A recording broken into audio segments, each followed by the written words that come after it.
জন্মদিনের দিন এই রকম একটা চমক কার না ভালো লাগে, আবার সেইটা যদি নিজের কাজের জায়গা থেকে হয়, কাজ করার মানুষগুলোর সাথে থেকে তাদের থেকে পাওনা যদি এরকম হয় তাহলে তো সেটা খুবই ভালো হয়। হঠাৎ আমি বেরোতে যাব, কাজে আমার বেরোনোর টাইম হয়ে গেছিলো, হঠাৎ করে ওরা ধরে বললো, যারা তুমি যাচ্ছ কোথায়, আজ তো তোমার জন্মদিন, তুমি একটু দাঁড়াও, আমরা একটা ছোট্ট করে আয়োজন করেছি। তারপর দেখো কি হচ্ছিল।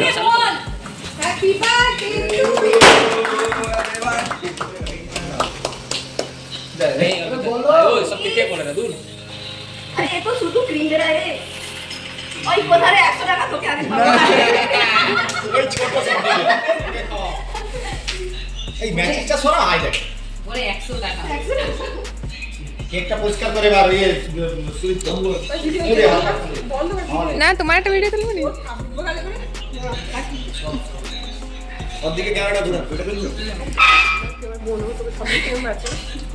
না ঘোরা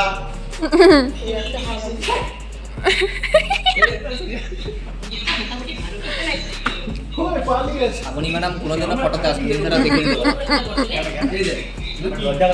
ওকে দৌড়া দৌড়া। আরে একে খাওয়া, আর বয়ফ্রেন্ড আছে, এসে যাবে মঙ্গলদা, বাকি রইল আশেপাশে মঙ্গলদা। আমি লেবু লেবু ফ্লেভার দোকানে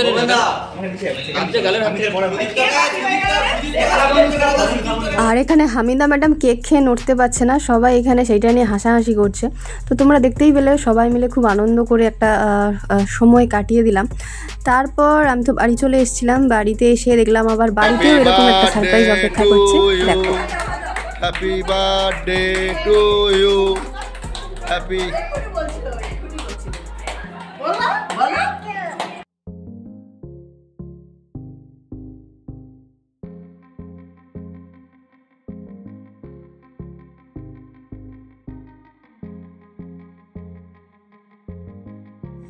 তারপর দেখো ওপরে আমাকে কেক খাওয়াচ্ছে আর নিচে আমার ছেলের কাণ্ড দেখো, পুরো কেকটাকে ধরে কামড় বসিয়ে দিয়েছে।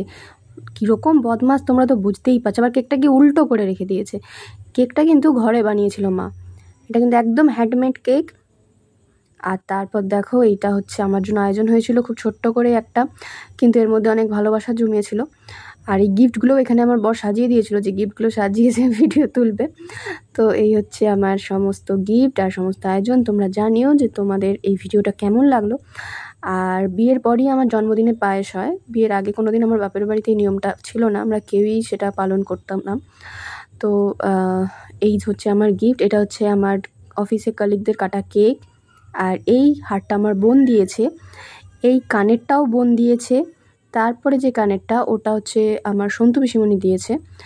এই লিপস্টিকটা মা দিয়েছে। আর এই চুড়িদারটা আমার বর মশাই দিয়েছে। আর তারপরের গিফটটা বাবা দিয়েছে। তো তোমরা জানিও কেমন লাগলো। টাটা।